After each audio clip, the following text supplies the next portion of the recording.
الحمد للہ وکفا والصلاة والسلام علی عبادہ الذین اصطفا خصوصاً علی افضلہم وخاتم النبیین محمد الامین وعلی آلہ وصحبہ اجمعین اما بعد فقد قال اللہ تبارک وتعالی کما ورد فی سورة القدر اعوذ باللہ من الشیطان الرجیم بسم اللہ الرحمن الرحیم انا انزلناہ فی لیلۃ القدر وما ادراک ما لیلۃ القدر لیلۃ القدر خیر من الف شہر تنزل الملائکۃ والروح فیہا بإذن ربہم من کل امر سلام ہی حتی مطلع الفجر وقال تبارک وتعالی کما ورد فی اول سورة الدخان حامیم والکتاب المبین انا انزلناہ فی لیلۃ مبارکۃ انا کنا منذرین فیہا یفرق کل امر حکیم امرا من عندنا انا کنا مرسلین رحمتا من ربک انہ هو السمیع العلیم صدق اللہ العظیم رب اشرح لی صدری ویسر لی امری واحلل عقدۃ من لسانی یفقہوا قولی اللہم ربنا الہمنا رشدنا واعذنا من شرور انفسنا اللہم ارنا الحق حقا وارزقنا اتباعه وارنا الباطل باطلا وارزقنا اجتنابه اللہم ارحمنا بالقرآن العظیم واجعله لنا اماما ونورا وہدا ورحمة اللہم ذکرنا منہ ما نسینا وعلمنا منہ ما جہلنا وارزقنا تلاوته آناء اللیل وآناء النہار واجعلہ لنا حجتا یا رب العالمین آمین۔ چونکہ 3 ہفتوں کا وقفہ درمیان میں پڑ گیا ہے، لہذا بعض تمہیدی مضامین جو اس سے پہلے متعدد مرتبہ بیان ہو چکے ہیں ان کا ایک اجمالی اعادہ ضروری ہے۔ آپ کو یاد ہوگا کہ سورۃ التکویر کے بعد سے لے کر اب تک ہمارے اس درس قرآن کے سلسلے میں 4 سوروں کا ذکر آیا ہے، تکرار کے ساتھ، اعادے کے ساتھ۔ اس میں سب سے مرکزی 4 سورہ تو وہ تھا جسے میں نے بہت پہلے، کم و بیش 15-20 سال پہلے، ایک نام جس کے لیے تجویز کیا تھا 4 سورہ نور و ظلمت، سورۃ الشمس، سورۃ اللیل، سورۃ الضحیٰ اور سورۃ الانشراح۔ لیکن جیسے کہ اس دوران میں غور کرنے کا موقع ہوا تو یہ بات منکشف ہوئی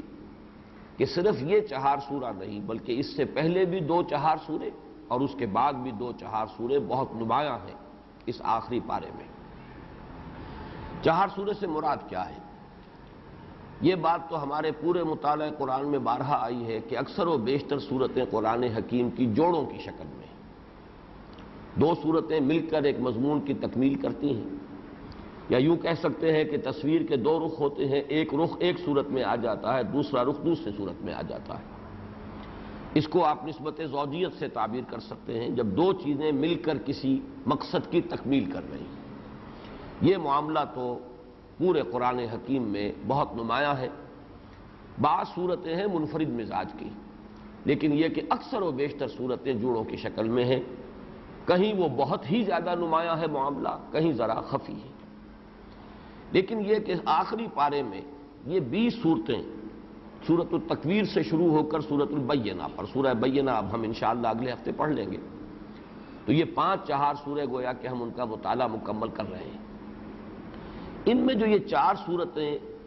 مختلف چھوٹے چھوٹے گروپس کی شکل میں آئی ہیں،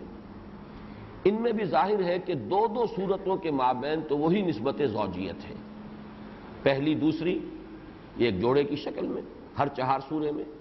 پھر تیسری اور چوتھی یہ بھی ایک جوڑے کی صورت میں۔ لیکن غور کرنے سے نظر آتا ہے کہ ان میں بعض مناسبتیں اور بعض ربط جو ہیں وہ مثلاً اس چہار سورے کی پہلی اور آخری سورت کے مابین ہیں،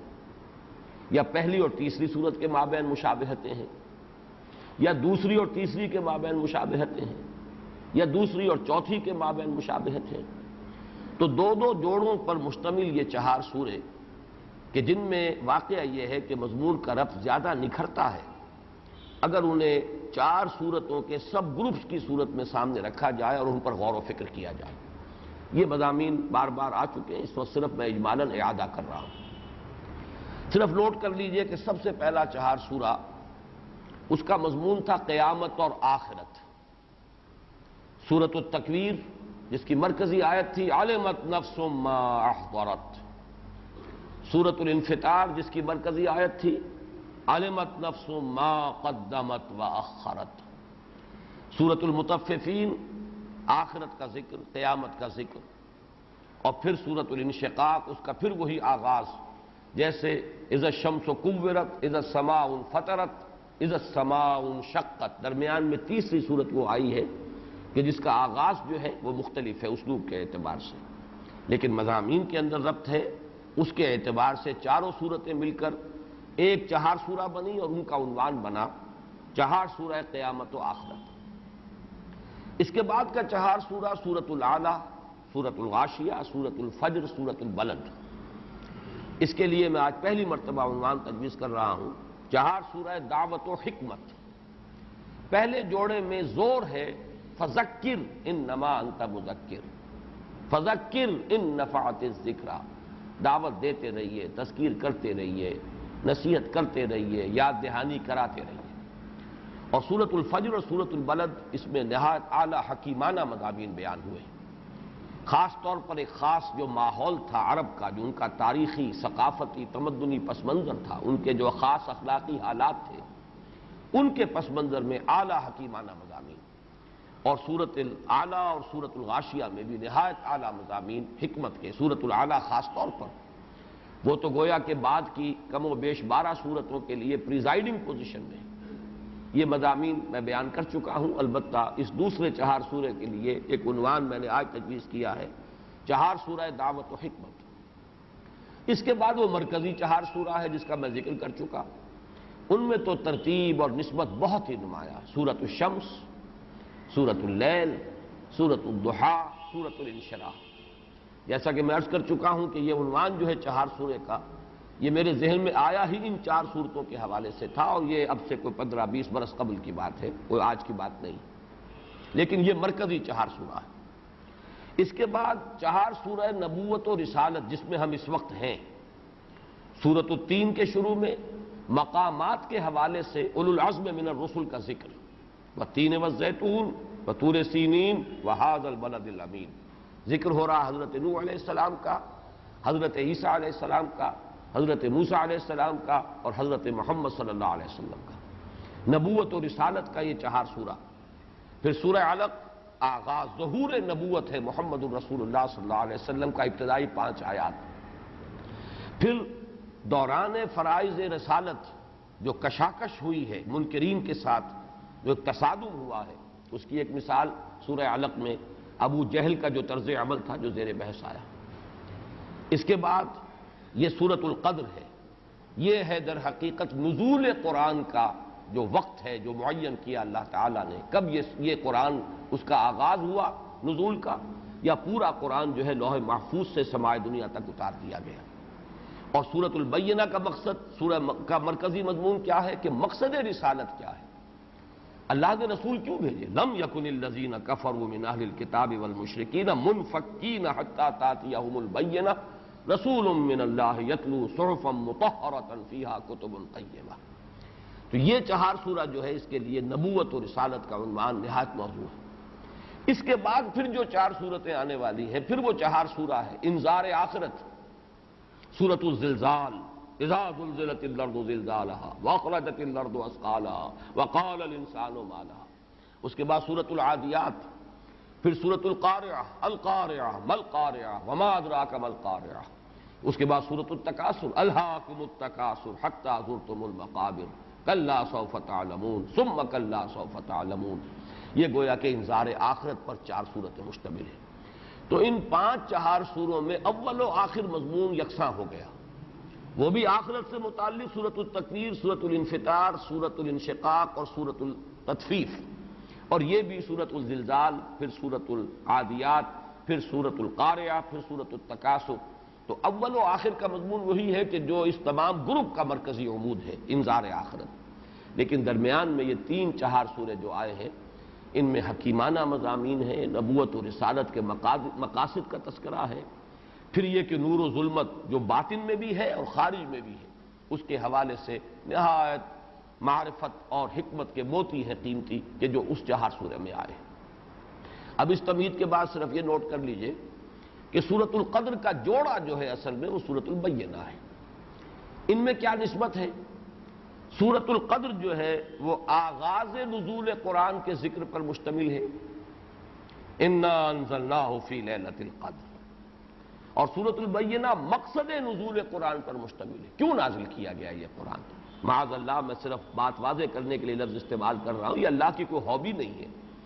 کتابیں اتارنا یہ کوئی اللہ کا شغل نہیں، مشغلہ نہیں۔ کیوں اتارا؟ ایک مقصد ہے عظیم، تاکہ دودھ کا دودھ اور پانی کا پانی جدا ہو جائے، تاکہ منفک ہو جائیں جنہوں نے کفر کیا ہے، جن کے اندر کجی ہے، جن میں زیغ ہے،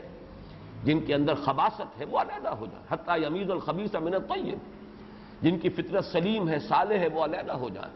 لم یکن الذین کفروا من اہل الکتاب والمشرکین حتی تأتیہم البینہ، یہ تمییز نہیں ہو سکتی تھی جب تک کہ بینہ نہ آ جاتی۔ اور بینہ کیا ہے؟ رسول من اللہ یتلو صحفا مطہرۃ فیہا کتب قیمہ، وہ جو نقشہ مولانا حالی نے کھینچا ہے کہ اتر کر حرا سے سوئے قوم آیا اور ایک نسخہ کیمیا ساتھ لایا، یہ دونوں مل کر رسول اور کتاب دونوں مل کر بینہ بنتے ہیں۔ ایک بات ان دونوں کے مابین جو قدر مشترک کے طور پر ہے اسے نوٹ کر لیجئے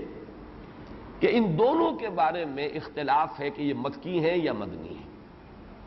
اگرچہ سورۃ القدر کے بارے میں غالب رجحان جو ہے وہ یہ ہے کہ یہ مکی ہے، لیکن رائے موجود ہے کہ یہ مدنی ہے۔ سورۃ البینہ کے بارے میں غالب رجحان یہ ہے کہ یہ مدنی ہے، لیکن یہ رائے بھی موجود ہے کہ یہ مکی ہے،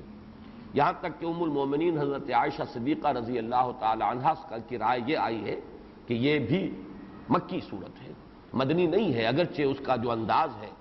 اس میں جو الفاظ استعمال ہوئے ہیں، اس کا جو اسلوب ہے وہ یقیناً بہت مشابہ ہے مدنی صورتوں کے ساتھ۔ اہل کتاب کا ذکر خاص طور پر یہ جو ہے زیادہ جلی انداز میں جو آیا ہے وہ تو مدنی صورتوں میں آیا ہے، لیکن یہ کہ یہ رائے موجود ہے، اور سب سے بڑھ کر میرے نزدیک اہمیت کی حامل بات یہ ہے کہ ام المومنین حضرت عائشہ صدیقہ رضی اللہ تعالی عنہا کی رائے بھی ہے۔ لیکن ان دونوں میں قدر مشترک کے طور پر صرف اس وقت میں ذکر کر رہا تھا کہ یہ بات بھی ہے کہ دونوں میں اختلاف ہے، دونوں کے بارے میں کہ آیا یہ مکی صورتیں ہیں دونوں یا مدنی صورتیں ہیں۔ میرے نزدیک جو چیز راجح ہے، کیونکہ یہ دونوں اقوال موجود ہیں سلف میں، تو اب ہمارے لیے صرف ترجیح کا مسئلہ ہے کہ ہم کس کو راجح سمجھتے ہیں، کس کو مرجوح سمجھتے ہیں۔ میرے نزدیک راجح یہی ہے کہ یہ دونوں صورتیں مکی ہیں، اور میں مولانا امین حسن اصلاحی صاحب کی اس بات سے متفق ہوں کہ قرآن حکیم میں جو یہ مکی اور مدنی صورتوں کا معاملہ آیا یہ 7 گروپوں کی شکل میں ہے۔ ہر گروپ میں آغاز میں ایک یا ایک سے زائد صورت مکی ہوگی، اختتام ایک یا ایک سے زائد مدنی پر ہوگا۔ پہلی صورت سورہ فاتحہ مکی اور 4 صورتیں نہایت طویل، بقرہ اور آل عمران اور نساء اور مائدہ، یہ مدنی۔ اس کے بعد 2 صورتیں مکی 2 مدنی، انعام اعراف یہ مکی، انفال اور توبہ یہ مدنی۔ اس کے بعد 14 صورتیں سورہ یونس سے لے کر سورہ مومنون تک یہ مکی ہے، اور ایک صورت تنہا سورہ نور یہ مدنی ہے۔ پھر 8 صورتیں آتی ہیں کہ جو مکی ہیں، پھر ایک صورت آتی ہے اور وہ مدنی ہے، وہ سورہ احزاب ہے۔ اس طریقے سے مکی اور مدنی صورتوں کے 6 گروپ تو ہم پڑھ چکے ہیں، اس لیے کہ وہ تو سورہ تحریم پر 6واں گروپ ختم ہو چکا تھا۔ اب یہ 7واں گروپ ہے، اور اگر یہ اصول صحیح ہے جو مجھے صحیح معلوم ہوتا ہے، اگرچہ یقینی طور پر تو بات نہیں کی جا سکتی، حتمی انداز میں نہیں کہا جا سکتا، لیکن میں اپنے اتفاق رائے کا اظہار کر رہا ہوں کہ مولانا امین حسن اصلاحی صاحب کی اس رائے سے مجھے اتفاق ہے کہ یہ 7واں گروپ بھی اسی طرح ہے کہ اس کی اکثر و بیشتر صورتیں مکی، آخر میں صرف مدنی آئیں گی، درمیان میں نہیں ہو سکتا معاملہ، ورنہ تو پھر یہ کہ گروپوں کی وہ ترتیب جو ہے وہ ڈسٹرب ہو جائے گی۔ پھر وہ 7 گروپ نہیں رہیں گے، 8 بن جائیں گے یا 9 بن جائیں گے، جو بھی شکل اس کی ہو۔ اس اعتبار سے، اور مجھے نہ صرف اس اصول کے اعتبار سے بلکہ ویسے بھی جو قرائن محسوس ہوتے ہیں وہ یہی ہے کہ یہ صورتیں مکی ہیں۔ آخر میں جا کر میرا مولانا امین حسن اصلاحی صاحب سے ایک اختلاف ہے، لیکن جب وہاں ہم پہنچیں گے کہ آخری مدنی صورتیں کون کون سی ہیں،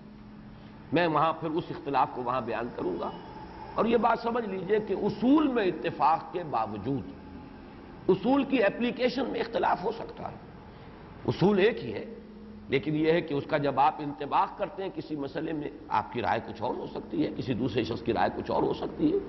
اور اس میں ہم حتمی اور یقینی طور پر کچھ نہیں کہہ سکتے، واللہ عالم کہہ کر ہمیں اپنی رائے ظاہر کرنی چاہیے۔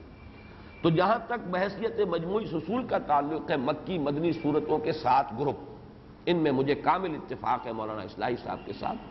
لیکن آخری گروپ کی مدنیات کون سی ہے اس میں مجھے ان سے اختلاف ہے۔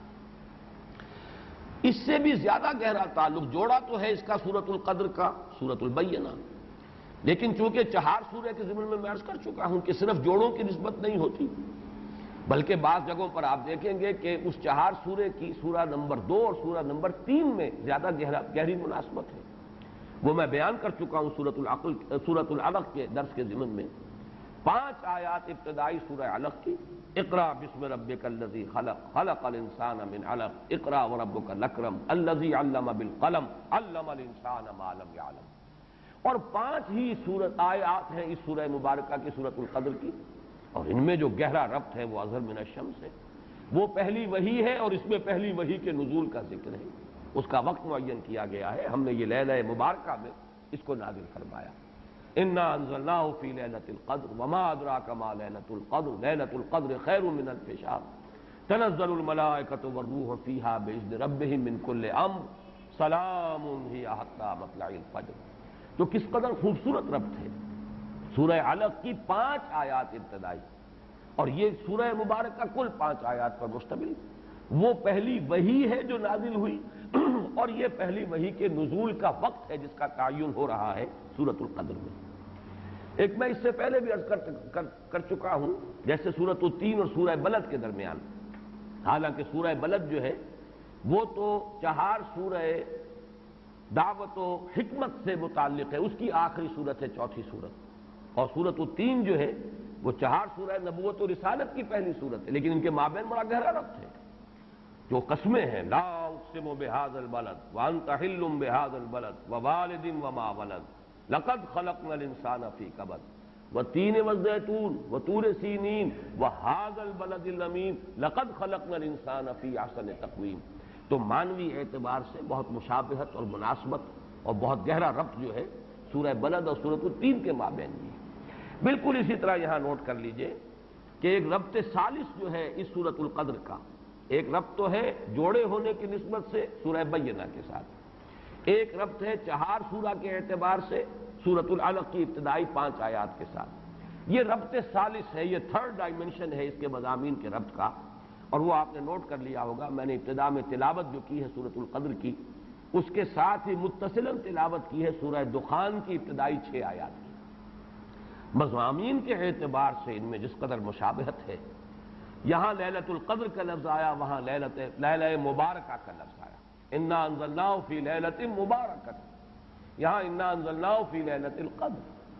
یہاں یہ فرمایا گیا من کل امر تنزل الملائکۃ والروح فیہا باذن ربہم من کل امر، وہاں فرمایا فیہا یفرق کل امر حکیم امرا من عندنا انا کنا مرسلین۔ تو مضامین کے اعتبار سے، اور وہ جو اصول میں نے بارہا بیان کیا ہے کہ اہم مضامین قرآن حکیم میں کم سے کم 2 جگہ ضرور آئیں گے بڑی گہری مشابہت کے ساتھ، تو یہ مضمون جو ہے وہ لیلہ مبارکہ، وہ لیلۃ القدر جو ہے، اس کا ذکر، اس کی عظمت کا بیان، یہ قرآن مجید میں ان 2 مقامات پر آ رہا ہے۔ مصحف میں تو بہت فصل ہے، کہاں سورہ دخان 25ویں پارے میں، کہاں یہ آخری پارے میں سورۃ القدر، گویا کہ کافی بعد ہے مصحف کے اعتبار سے، لیکن مضامین کے اعتبار سے نہایت قریبی ربط ہے، بہت گہری مشابہت ہے۔ اب آئیے ان تمہیدی مضامین کے بعد ہم اس سورہ مبارکہ کا لفظ بلفظ مطالعہ شروع کریں۔ انا انزلناہ فی لیلۃ القدر، یا نوٹ کیجئے قرآن حکیم میں اللہ تعالیٰ نے اپنی ذات کے لیے کہیں تو واحد کا صیغہ استعمال کیا، اننی انا اللہ لا الہ الا انا فاعبدنی واقم الصلاۃ لذکری، یہ سب واحد کی صیغہ۔ کہیں جمع کا صیغہ آتا ہے، انا انزلناہ فی لیلۃ القدر، انا فتحنا لک فتحا مبینا، انا نحن نزلنا الذکر وانا لہ لحافظون، انا اعطیناک الکوثر۔ تو اس میں ظاہر بات ہے کہ اگرچہ یہ مفرد ہے انی، اور یہ انا جو ہے جمع کا صیغہ ہے، لیکن یہ اظہر من الشمس ہے کہ اس میں اللہ تعالیٰ کی ذات میں کوئی تعدد یا تکثر کا کوئی سوال نہیں، معاذ اللہ ثم معاذ اللہ، کوئی کثرت نہیں ہے، وہ تو وحدت مطلقہ ہے، ذات باری تعالیٰ وحدت مطلقہ ہے، جس سے بڑی وحدت اور جس سے گہری وحدت کا ہم تصور بھی نہیں کر سکتے۔ لہذا یہاں پر جمع کا صیغہ کس لیے آیا؟ یہ عربی زبان کا اسلوب ہے کہ جیسے شاہانہ اندازے کا کلام ہوتا ہے، یہ ہم جو ہے در حقیقت اپنی عظمت، اپنی تفخیم، اپنی جلالت شان، اپنی علو مرتبت، اس کے اظہار کے لیے انا انزلناہ فی لیلۃ القدر۔ انزلناہ، یہ جو ضمیر مفعولی ہے، ہم نے نازل کیا اس کو لیلۃ القدر میں۔ اب یہ عام طور پر تو اسلوب یہ ہے کہ ضمیر کا استعمال وہاں آنا چاہیے جہاں جس شے کے لیے ضمیر آ رہی ہے اس کا ذکر صراحت کے ساتھ پہلے ہو چکا ہو، عام اسلوب یہی ہے۔ لیکن قرآن حکیم کے اپنے اسالیب ہیں، خاص مخصوص اسالیب ہیں۔ قرآن مجید جیسے ہم کہا کرتے ہیں کہ فلاں ادیب جو ہے وہ خود صاحب طرز ادیب ہے، اس نے اپنی طرز خود ایجاد کی ہے، یہ طرز خاص ہے ایجاد میری۔ صاحب طرز ادیب جیسے ہوتے ہیں ہمارے ہاں، جن کو ہم کہتے ہیں، قرار دیتے ہیں، قرآن مجید کے اپنے اسالیب ہیں، اپنا طرز بیان ہے، اور اس میں یہ ہے کہ جو شے بالکل اظہر من الشمس ہو اس کے لیے پہلے سے تذکرہ ہونا ضروری نہیں ہے، اس کے لیے ضمیر لے آئیں گے بغیر اس کے کہ پہلے سے صراحت کے ساتھ اس کے لیے کوئی ذکر موجود ہو۔ اس میں در حقیقت اشارہ یہ ہوتا ہے یہ بالکل سامنے کی بات ہے، اس کے ذکر کی ضرورت ہی نہیں، یہ تو جانی پہچانی بات ہے، یہ تو بالکل مشہور اور معروف حقیقت ہے۔ اسی کی دو مثالیں ہیں، مثلاً یہ کہ سابقہ سورت جو ہے سورۃ العلق، اس میں کہیں ابو جہل کا نام نہیں آیا، لیکن ظاہر بات ہے کہ جب وہ آیات نازل ہوئی ہیں اور جب محمد الرسول اللہ صلی اللہ علیہ وسلم نے ان کو پڑھ کر سنایا ہوگا تو شاید ہی کوئی شخص ہو مکے والا کہ جو نہ پہچان سکا ہو کہ یہ کس کا ذکر ہے۔ ارأیت الذی ینہی عبدا اذا صلی ارأیت ان کان علی الہدی او امر بالتقوی ارأیت ان کذب وتولی الم یعلم بان اللہ یری۔ ظاہر بات ہے اظہر من الشمس ہے تو نام لینے کی ضرورت نہیں۔ اسی طریقے سے مثلاً اسلوب جو ہے بہت نمایاں ہو کر آیا ہے سورہ واقعہ کے آخری رکوع میں، کلا اذا بلغت الحلقوم فلولا اذا بلغت الحلقوم۔ تو کیوں نہیں ایسا ہوتا کہ جب وہ پہنچ جاتی ہے حلق تک، حلقوم تک، کیا پہنچ جاتی ہے؟ اب یہاں پہ اصل من الشمس سے مراد ہے عالم نزا میں، جبکہ جان آ کر ہنسلی میں پھنس جاتی ہے۔ یہاں گھنگرو بولتا ہے اصل میں، حتی اذا بلغت الحلقوم، یہ آخری وقت جو ہے معلوم ہوتا ہے کہ یہاں کوئی آواز آ رہی ہے اور جان یہاں آ کر پھنس گئی، لیکن یہاں جان کا یا نفس کا کہیں نہیں آیا۔ فلولا اذا بلغت الحلقوم وانتم حينئذ تنظرون ونحن اقرب اليه منكم ولكن لا تبصرون فلولا ان كنتم غير مدينين ترجعونها ان كنتم صادقين۔ اب یہاں پر بھی لفظاً کوئی ذکر نہیں ہے کہ کس شے کے لیے یہ لفظ استعمال ہو رہا ہے، لیکن اس کے مشہور و معروف اور اظہر من الشمس ہونے کے اعتبار سے وہ جو عام قاعدہ ہے اس کے خلاف یہاں پر بغیر اس کی صراحت کے تذکرے کے ضمیر کا استعمال ہو گیا۔ انا انزلناہ فی لیلۃ القدر۔ اس میں ایک بات اور نوٹ کیجئے کہ در حقیقت کسی شے کا اس طرح تذکرہ نہ کرنا یہ خود اس کی عظمت کی دلیل ہے۔ گویا کہ یہاں پر نہ صرف یہ کہ قرآن کے لیے اس ہو کا ضمیر جو ہے اس کی انا انزلناہ یہ قرآن کے اپنے مخصوص اسلوب کے مطابق آئی ہے، بلکہ اس میں قرآن کی عظمت کی طرف اشارہ ہے، اس لیے کہ جو صاحب عظمت ہستی ہو اس کا نام نہیں لیا جاتا، بلکہ اس کی طرف آ جناب، آ حضور، یہ الفاظ جو ہیں یہ اسی لیے اختیار کیے گئے ہیں اور ایجاد کیے گئے ہیں کہ عظیم ہستی صاحب مرتبہ کوئی شخصیت ہے، اس کا نام نہیں لیا جاتا، اس کی طرف اشارے کیے جاتے ہیں۔ انا انزلناہ، ہم نے اسے نازل فرمایا۔ معلوم یہ ہوا کہ اس میں عظمت قرآن کی طرف بھی ایک اشارہ کیا جا رہا ہے۔ پھر اس میں عظمت قرآن جو ہے اس کے دو اور اسلوب ہیں جو اس میں سامنے آئے۔ انا انزلناہ فی لیلۃ القدر، ہم نے خود نازل کیا اس کو۔ حالانکہ ہمیں معلوم ہے کہ یہ نزول جو ہوا ہے محمد رسول اللہ صلی اللہ علیہ وسلم پر بواسطہ ملک ہوا ہے،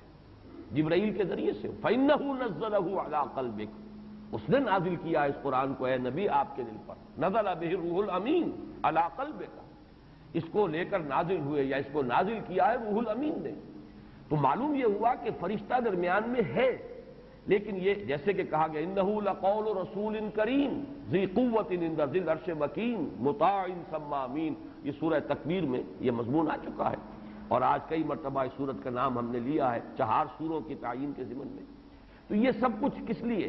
کہ معین طور پر یہ بات واضح ہو جائے کہ قرآن مجید کی تنزیل محمد الرسول اللہ صلی اللہ علیہ وسلم پر بواسطہ ملک ہوئی ہے، لیکن یہاں اس واسطے کو ہٹا کر بات کی جا رہی اِنَّا أَنزَلْنَاهُ فِي لَيْلَةِ الْقَدْرِ، تاکہ یہ اللہ تعالیٰ کی ذات کے ساتھ اس کی جو نسبت خصوصی ہے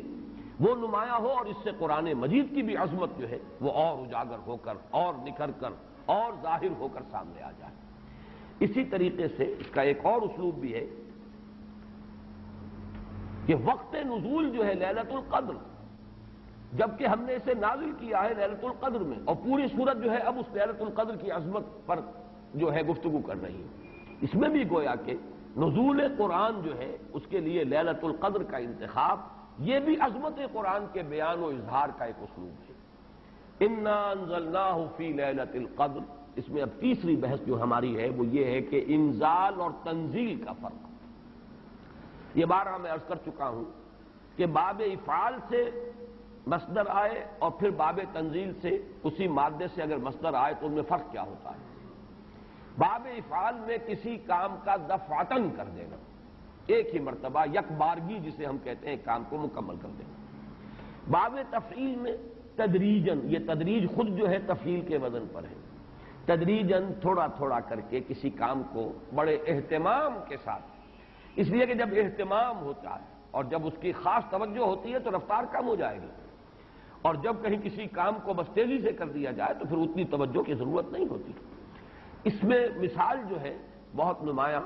اعلام اور تعلیم۔ اعلام کے معنی خبردار کر دینا، بتا دینا، بس بتا دیا، اب تمہاری سمجھ میں آیا ہے تو آیا ہے، نہیں آیا تو نہیں آیا، اگر آیا ہے تو ٹھیک ہے، نہیں آیا تو دفع ہو جاؤ، ہمارا کام تھا بتا دینا، ہم نے بتا دیا، یہ اعلام ہے، بتا دیا اعلام۔ تعلیم، تعلیم ہے ذہن نشین کرنا، اتارنا، بٹھانا، سمجھانا، تھوڑا تھوڑا کر کے بٹ بائی بٹ، پھر یہ دیکھنا کہ یہ بات سمجھ میں آ گئی تو اگلا قدم، یہ بھی اگر سمجھ میں آ گئی تو اگلی بات، یہ تعلیم ہے۔ تو اسی طریقے سے جو اعلام اور تعلیم کا فرق ہے وہی فرق ہے انزال اور تنزیل کا۔ اور یہ الفاظ دو قرآن مجید میں اگرچہ کہیں کہیں استثناءات ہیں، لیکن آپ کو معلوم ہے کہ یہ تو اصول ہے دنیا میں ہر جگہ پر، ایکسیپشنز پروو دی رول، اگر کہیں استثناءات آ جائیں تو اس سے قانون جو ہے اور کلیات ٹوٹتے نہیں ہیں بلکہ اور موقت ہو جاتے ہیں۔ تو یہ بات نوٹ کر لیجئے کہ استثناءات تو اگرچہ ہیں انزال اور تنزیل کے استعمال میں، لیکن یہ کہ بالعموم یا یوں کہیے کہ قانون کے طور پر، ایک کلیے کے طور پر انزال کا لفظ آتا ہے قرآن مجید کا نزول یا تو آغاز نزول جو ہوا محمد الرسول اللہ صلی اللہ علیہ وسلم پر، یا پورے قرآن کا نازل کیا جانا لوح محفوظ سے سمائے دنیا تک، کیونکہ یہ دفعتن ہوا ہے، پورا قرآن ہے کہ جو نازل کر دیا گیا۔ یہ دونوں آراء جو ہیں ہمارے ہاں مفسرین کے ہاں موجود ہیں۔ امام شعبی کی رائے یہ ہے کہ انا انزلناہ فی لیلۃ القدر سے مراد یہ ہے کہ اس کا آغاز نزول ہوا ہے لیلۃ القدر میں۔ حضرت عبداللہ ابن عباس رضی اللہ تعالی عنہما، اور ظاہر بات ہے کہ ان کی رائے بہت زیادہ اہمیت کی حامل ہے، وہ حبر الامہ ہے، ان کے بارے میں حضور کی خصوصی دعا ہے اللہم فقہہ فی الدین وعلم التاویل، اے اللہ اس نوجوان کو دین کا فہم اور تفقہ عطا فرما اور اسے تعویل و تفسیر کا علم جو ہے بالخصوص وہ عطا فرما۔ تو حضرت عبداللہ ابن عباس اسی وجہ سے رضی اللہ تعالی عنہما حبر الامہ، حبر کہتے ہیں بہت بڑے عالم کو، حالانکہ وہ نوجوان تھے، لیکن یہ کہ ان کی رائے یہ ہے کہ اس سے مراد یہ ہے کہ پورا قرآن حکیم لوح محفوظ سے سمائے دنیا تک لیلۃ القدر میں نازل کر دیا گیا، یہ کام دفعتن ہوا، اسی لیے لفظ انزال آیا ہے۔ وہ لیلۃ القدر کا تذکرہ ہو رہا ہے تو انا انزلناہ فی لیلۃ القدر. پھر یہ کہ رمضان مبارک میں وہ لیلۃ القدر ہے تو شہر رمضان الذی انزل فیہ القرآن. یہاں پر جو مجہول کا صیغہ آیا وہی باب فعل سے آیا ہے. لیکن حضور پر جو قرآن کا نزول ہوا ہے وہ سب کو معلوم ہے کہ 22 برس میں اس کی تکمیل ہوئی ہے. تھوڑا تھوڑا کر کے نازل ہوا ہے. پہلی آیتیں 5 نازل ہوئی جو ہم پڑھ چکے ہیں پچھلے درس میں. اس کے بعد 7 آیتیں نازل ہوئی سورہ نون کی. اس کے بعد 7 آیتیں نازل ہوئی سورہ مزمل کی. اس کے بعد 7 آیتیں نازل ہوئی سورہ مدثر کی. اس کے بعد 7 آیتوں پر مشتمل نازل ہوئی سورہ فاتحہ. اس کے بعد 5 آیتیں پر مشتمل سورت نازل ہوئی سورۃ اللہب. تو یہ نجمن یہ تقریباً 22 برس میں جا کر اس کی تکمیل ہوئی ہے تنزیل کی. اب یہاں لفظ تنزیل ہوتا ہے فَإِنَّهُ نَزَّلَهُ عَلَىٰ قَلْبِكَ. اے محمد آپ کے قلب پر جو ہے یہ تنزیل کے طور پر آیا ہے. نجمن آیا ہے, تھوڑا تھوڑا کر کے آیا ہے, رفتہ رفتہ آیا ہے, تدریجاً آیا ہے. بلکہ یہ بحث تو کئی بار آ چکی ہے کہ حضور کو تو اشتیاق رہتا تھا. آپ چاہتے تھے کہ جلدی جلدی قرآن نازل ہو اور آپ جو ہے شکوہ بھی کرتے تھے حضرت جبرائیل سے کہ آپ دیر دیر سے اور وقفہ ڈال کر آتے ہیں, جس کی کہ پھر قرآن مجید میں ہی مذکور ہے سورہ مریم میں جو ان کی طرف سے ایک وضاحت آئی ہے وَمَا نَتَنَزَّلُ إِلَّا بِأَمْرِ رَبِّكَ. اور پھر اس کے علاوہ دوسرے مقام پر وَلَا تَعْجَلْ بِالْقُرْآنِ مِنْ قَبْلِ أَنْ يُقْضَىٰ إِلَيْكَ وَحْيُهُ. اے نبی جلدی نہ کیجیے, قرآن مجید کی آپ پر تنزیل جو ہے اس کے اندر جو وقت اور جو اس کے اندر وقفے ہیں یہ اللہ تعالیٰ کی حکمت کے تحت ہیں اور ان کے اندر حکمت مثمر ہے, لہذا آپ جلدی نہ کیجیے. وَلَا تَعْجَلْ بِالْقُرْآنِ مِنْ قَبْلِ أَنْ يُقْضَىٰ إِلَيْكَ وَحْيُهُ. تو اس اعتبار سے نوٹ کر لیجئے کہ تنزیل جو ہے وہ محمد الرسول اللہ صلی اللہ علیہ وسلم پر نزول قرآن کے لیے, اور انزال ہے قرآن مجید کا دفعتاً نازل ہو جانا. اور اس میں میں یہ سمجھتا ہوں کہ زیادہ جو قوی رائے ہے وہ حضرت عبداللہ ابن عباس رضی اللہ تعالی عنہما کی ہے کہ یہاں جس انزال کا ذکر کیا جا رہا ہے وہ لوح محفوظ. اور یہاں ذرا گن لیجئے قرآن مجید میں لوح محفوظ کے لیے 2 الفاظ اور بھی آئے ہیں. انہو فی ام الکتاب لدینا لعلی حکیم. یہ ام الکتاب میں ہے, وہ ہے اصل جڑ, وہ ہے اصل کتاب. یہ تو نقول ہے, جیسے کہ میں نے بارہا کہا ہے کہ فیصلہ جو ہے جج کے ہاتھ کا لکھا ہوا محفوظ ہے, آپ نقل حاصل کر سکتے ہو,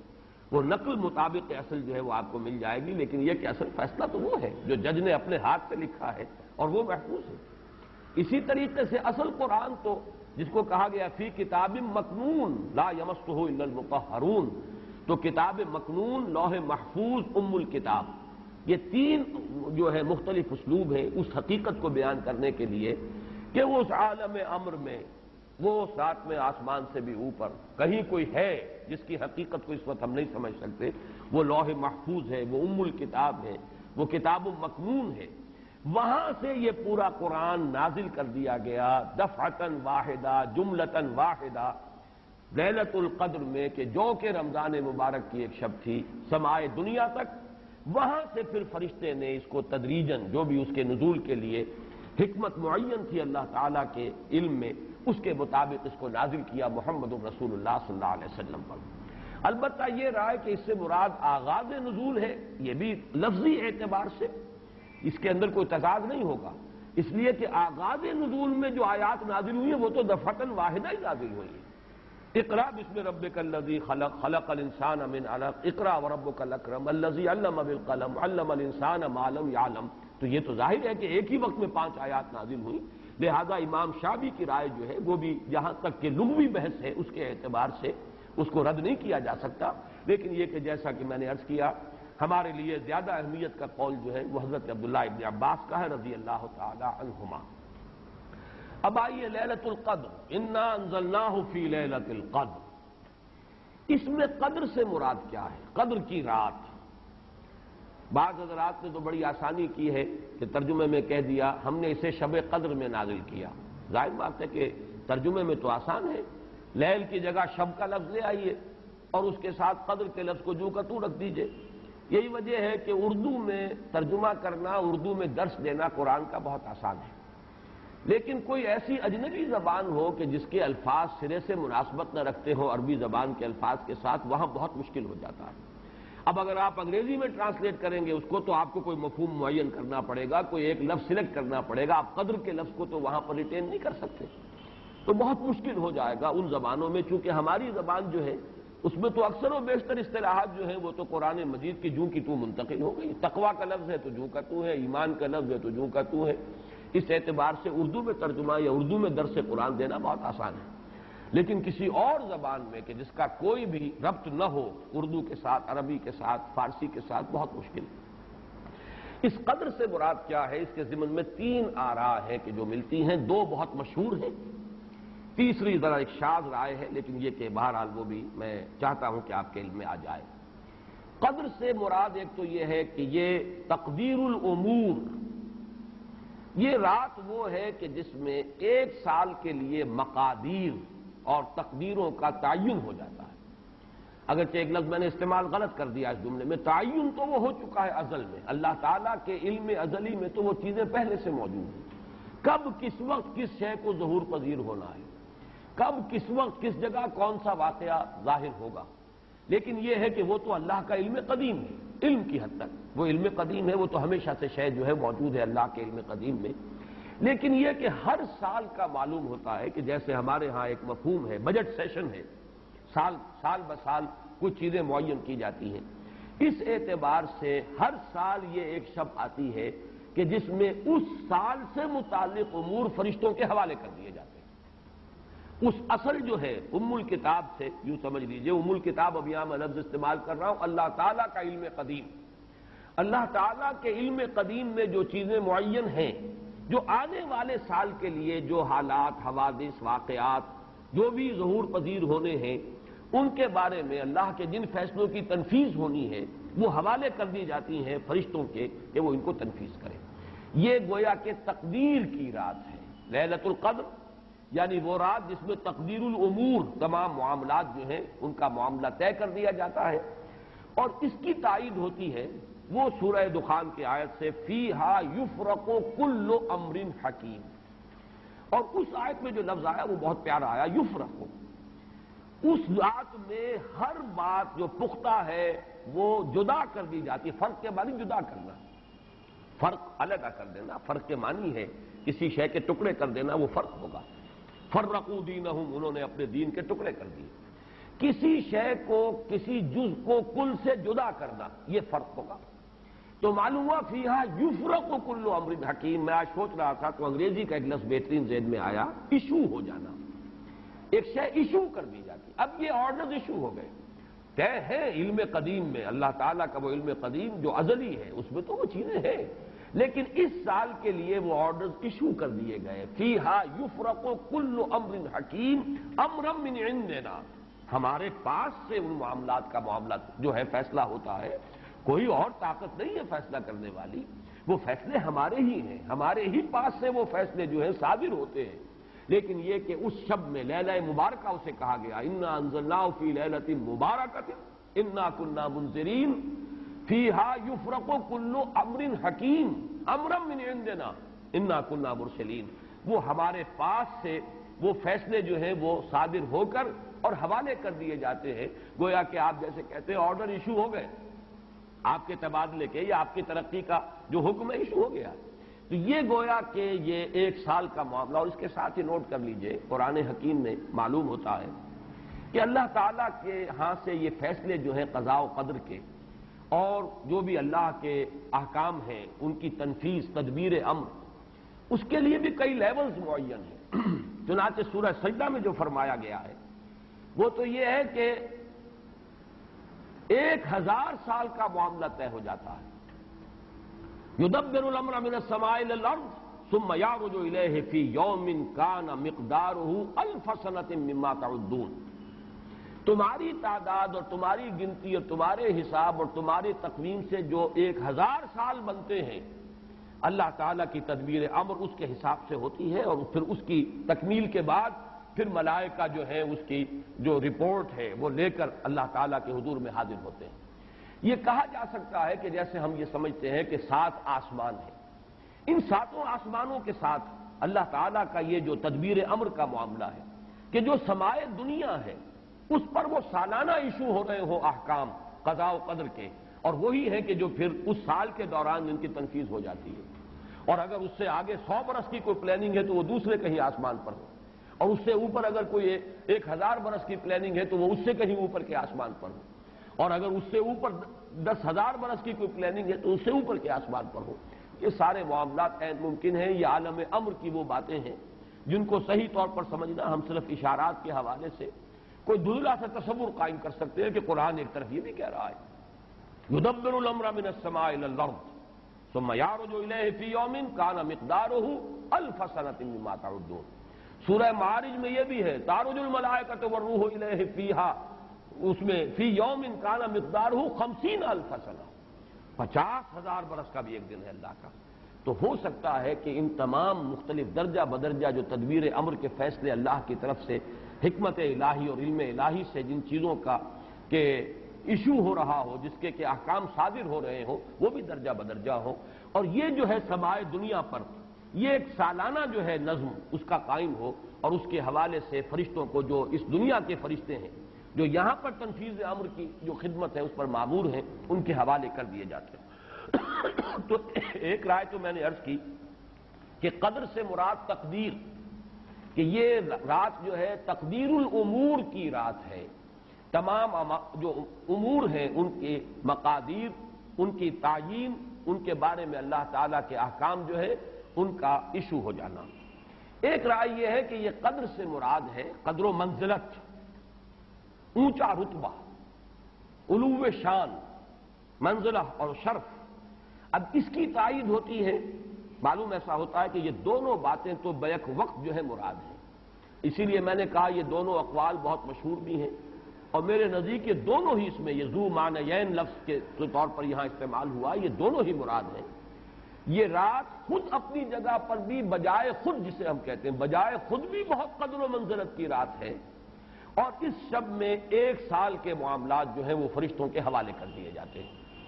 اس اعتبار سے اس کو کہا گیا لیلہ مبارکہ، انا انزلناہ فی لیلۃ مبارکہ، یہ خود مبارک ہے، اس کے اندر برکتیں ہیں، اس کے اندر عظمت ہے، اس کی اپنی شان بلند ہے، علو مرتبت کی حامل ہے یہ رات۔ یہ دو مفہوم جو ہے جب تو میں نے جیسا کہ عرض کیا یہ تو بہت کثرت کے ساتھ ہیں اور یہی زیادہ مشہور بھی ہیں، بلکہ ان کے ضمن میں دوسری بات کے ضمن میں ایک نقطہ ترازی کے درجے کی بات ہے، لیکن بات چونکہ حسین ہے وہ میں آپ کو سنا رہا ہوں۔ ابو بکر وراق ہیں جنہوں نے اس میں نقطہ پیدا کیا ہے کہ یہ لیلہ قدر اس لیے ہے لأنہ نزل فیہا کتاب ذو قدر علی لسان ملک ذی قدر علی امت لہا قدر۔ یہ 3 انہوں نے قدر جمع کیے ہیں کہ یہ اس لیے اس کو لیلۃ القدر کہا گیا کہ ایک طرف تو یہ کہ اس میں وہ کتاب نازل ہوئی جو بڑی قدر و منزلت والی کتاب ہے، ثانیاً وہ اس فرشتے کی زبانی نازل ہوئی کہ جو بہت قدر و منزلت کا ذی قوت عند ذی العرش مکین مطاع ثم امین، پھر اس امت کے لیے اس کی تنزیل ہو رہی ہے جس کی بڑی قدر و منزلت ہے اللہ کے ہاں۔ اور شاید اسی وجہ سے وہ کہتے ہیں جناب وراق کہ شاید اسی وجہ سے لفظ قدر جو ہے اس سورہ مبارکہ میں 3 مرتبہ آیا ہے۔ انا انزلناہ فی لیلۃ القدر وما ادراک ما لیلۃ القدر لیلۃ القدر خیر من الف شہر۔ لیکن جیسا کہ میں نے عرض کیا ہے یہ بس ایک نقطے کے حد تک ہے، ایک دلچسپ نقطہ ہے، میں نے اس کا تذکرہ کر دیا ہے۔ ایک تیسرا مفہوم جو شاذ ہے جو لیا گیا قدر سے، کہ قدر کا ایک مفہوم ہے تنگی کا بھی، جیسے کہ سورۃ الفجر میں ہم پڑھ چکے ہیں فَأَمَّا الْإِنسَانُ إِذَا مَا ابْتَلَاهُ رَبُّهُ فَأَكْرَمَهُ وَنَعَّمَهُ فَيَقُولُ رَبِّي أَكْرَمَنِ وَأَمَّا إِذَا مَا ابْتَلَاهُ فَقَدَرَ عَلَيْهِ رِزْقَهُ فَيَقُولُ رَبِّي أَهَانَنِ۔ انسان کا معاملہ عجیب ہے کہ جب اس کا رب اس کا امتحان لیتا ہے، اسے آزماتا ہے، نعمتیں دے کر، عزت دے کر، تو کہتا میرے رب نے مجھے عزت دے دی، اور جب اس کا رب اس کو آزماتا ہے اس پر رزق کو تنگ کر کے، تو وہ کہتا میرے رب نے مجھے ذلیل کر دیا۔ تو یہاں پر جو تنگی کا مفہوم ہے قدر میں، تو ایک مفہوم یہ لیا گیا ہے کہ یہ لیلۃ القدر لیلۃ الضیق ہے، اور یہ اس لیے کہ اس زمین پر اتنی کثرت سے، اتنی کثیر تعداد میں فرشتے نازل ہوتے ہیں کہ تنگی پیدا ہو جاتی ہے۔ اب ظاہر بات ہے کہ یہ اس عالم ارواح کے ساتھ مناسبت رکھنے والے لوگ جن کی اپنی روحیں جو ہیں وہ اس درجے لطیف ہوں کہ کچھ مناسبت ان کو پیدا ہو گئی ہو، صرف ان کا ایک ادراک ہو سکتا ہے، باقی یہ کہ جہاں تک لفظ کا تعلق ہے اس میں اس کی گنجائش موجود ہے۔ تو لیلۃ القدر کے 3 مفہوم ہوئے، جن میں سے 2 جو ہے پہلے وہ تو باہم جمع بھی ہو سکتے ہیں، ذو معنیین لفظ کی حیثیت سے اس کا استعمال ہو سکتا ہے۔ اس میں تمام مقادیر اور تمام تقدیروں کا گویا کہ اللہ تعالیٰ کی طرف سے صدور ہو جاتا ہے، ایشو ہو جاتے ہیں تمام احکام آئندہ سال کے لیے۔ دوسرے یہ کہ یہ خود اپنی جگہ پر بڑی مبارک اور بڑی قدر و منزلت والی رات ہے۔ تیسری بات وہ ہے جو میں نے عرض کیا، ایک شاذ سی رائے ہے کہ اس میں فرشتوں کا نزول اس کثرت سے ہوتا ہے کہ زمین کے اندر اس کی وجہ سے جگہ کی تنگی ہو جاتی ہے، واللہ اعلم۔ اب اس کے بعد فرمایا وما ادراک ما لیلۃ القدر۔ یہ ما ادراک اور ما یدریک، اس کے بارے میں بعض حضرات کی ایک رائے ہے جو شاید اس سے پہلے اتنی وضاحت سے میں نے کبھی بیان نہ کی ہو، آج اس کو نوٹ کر لیجئے۔ عموماً تو مفسرین دونوں کا مفہوم ایک ہی لیتے ہیں، یعنی آپ کو کیا معلوم، آپ کو کس نے بتایا، گویا کہ نفی ہے کہ آپ کا اندازہ نہیں ہو سکتا کہ وہ کیا شے ہے، وہ لیلۃ القدر کی عظمت کیا ہے۔ لیکن بعض حضرات نے یہ فرق کیا ہے کہ جب یہ فعل ماضی میں آتا ہے وما ادراک،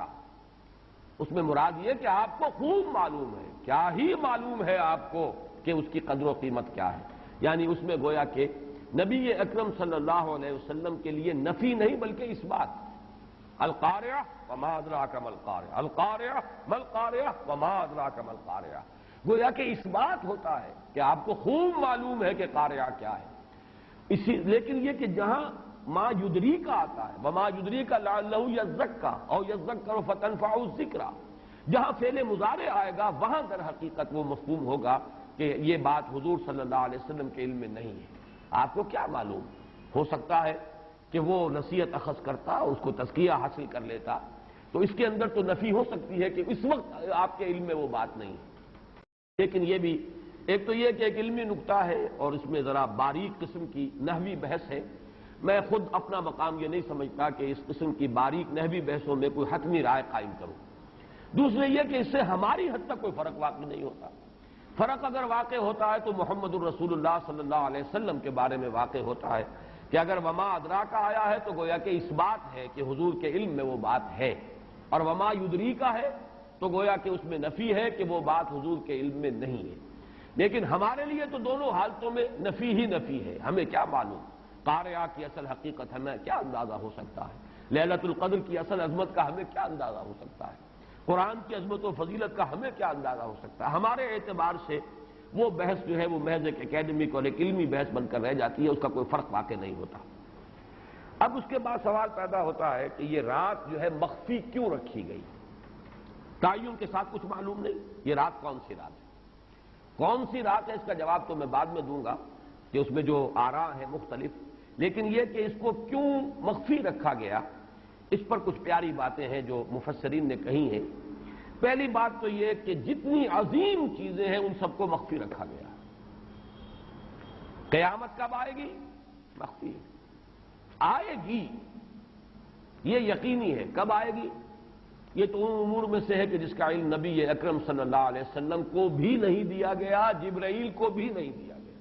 چنانچہ حدیث جبرائیل میں واضح طور پر الفاظ موجود ہیں وَمَا الْمَسْئُولُ عَنْهَا بِأَعْلَمَ مِنَ السَّائِلِ، کچھ معلوم نہیں، نہ سائل کو معلوم نہ مسئول کو معلوم قیامت کب آئے گی۔ اب یہ عظیم حقیقت مخفی رکھا گیا اور اس کا خاص طور پر ذکر کیا گیا سورہ طٰہٰ میں، اکاد اخفیھا لتجزی کل نفس بما تسعی۔ اگر تعین کر دیا جاتا تو جو قریب کے زمانے کے لوگ ہوتے وہ تو خوب پھر محنت کرتے آخرت کے لیے، اور ذرا فاصلے والے ہوتے وہ ذرا تساہل کرتے اس کے بارے میں۔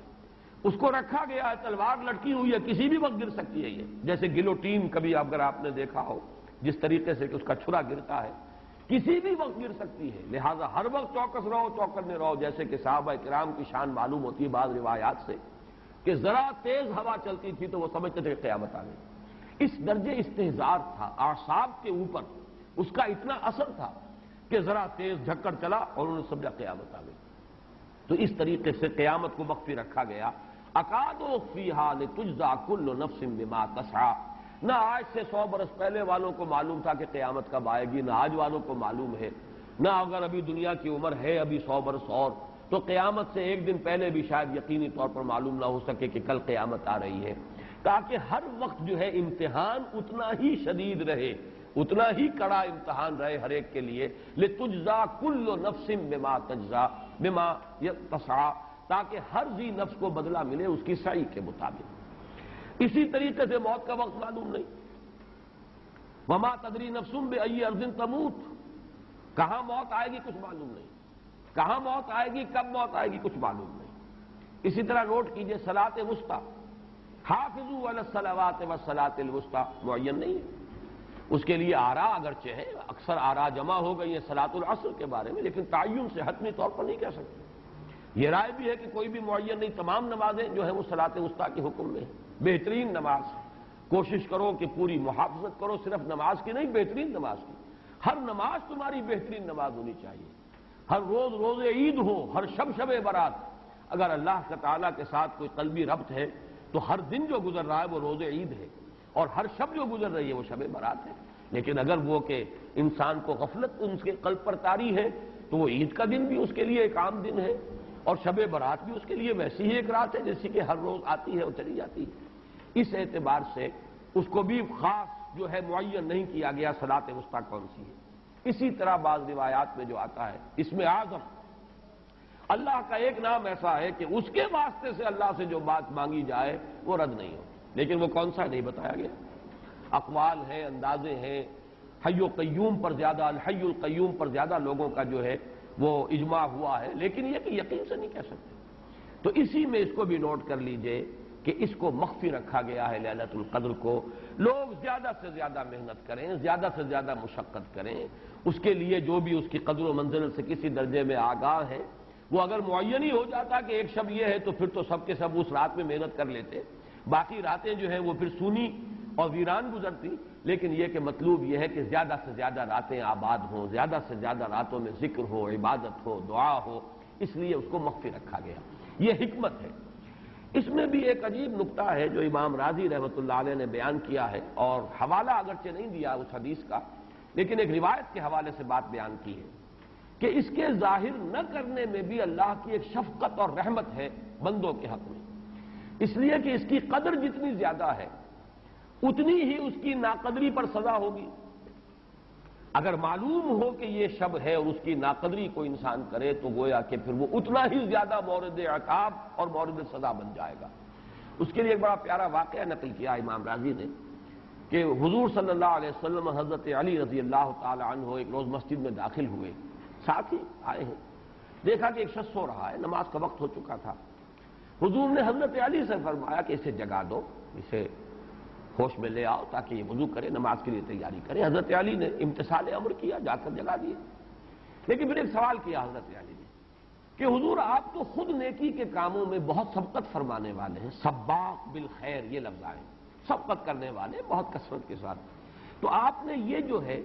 یہ کام خود کیوں نہیں فرمایا اور مجھے کیوں اس کے لیے آپ نے حکم دیا؟ آپ خود بھی اسے جگا سکتے تھے۔ آپ نے فرمایا کہ تم اس کی حکمت کو سمجھ لو، میرے جگانے پر اگر وہ نہ جاگتا اور انکار کر دیتا تو کفر ہو جاتا اس کے حق میں، اور تمہارے جگانے پر اگر کوئی تساہل سے بھی وہ کام لیتا تو وہ کفر نہ ہوتا۔ تو یہ ایک فرق ہے کہ اللہ تعالیٰ کی طرف سے ایک شفقت ہے کہ حضور صلی اللہ علیہ وسلم جگاتے اور کسی درجے میں وہ انکار کر دیتا۔ کبھی ایسا بھی ہوتا آدمی نیند میں ہے اور وہ کہتا جاؤ جاؤ مجھے آرام کرنے دو، تو اگر میرے ساتھ یہ معاملہ ہوتا تو وہ کفر کے درجے کو پہنچ جاتی بات، لیکن اگر تمہارے ساتھ یہ معاملہ ہو بھی جاتا تو اس درجے شدید نہ ہوتا۔ تو گویا کہ حضور نے اس شخص پر شفقت کے اعتبار سے یہ شکل اختیار کی کہ خود نہیں جگایا، بلکہ یہ کہ حضرت علی رضی اللہ تعالیٰ عنہ کو حکم دیا کہ اسے جگا دو۔ تو یہ نقطہ کہ لیلۃ القدر کے اخفاء میں یہ بات بھی ہے کہ اگر اس کو عیاں کر دیا جاتا، معین کر دیا جاتا، تو پھر جو لوگ اس سے غافل رہتے پھر وہ بہت سخت ناقدری کا ارتکاب کرتے اور بڑی سزا کے مستوجب ہو جاتے۔ اب چھٹی بحث ہے کہ وہ رات کون سی ہے۔ اگرچہ ایک رائے شاذ یہ بھی ہے کہ وہ رمضان سے باہر کی رات بھی ہو سکتی ہے، لازم نہیں ہے کہ رمضان ہی کی کوئی شب ہو۔ اس میں چونکہ بعض حضرات نے ایک روایت کی وجہ سے جسے ہم شب برات کہتے ہیں، لیلۃ البرات،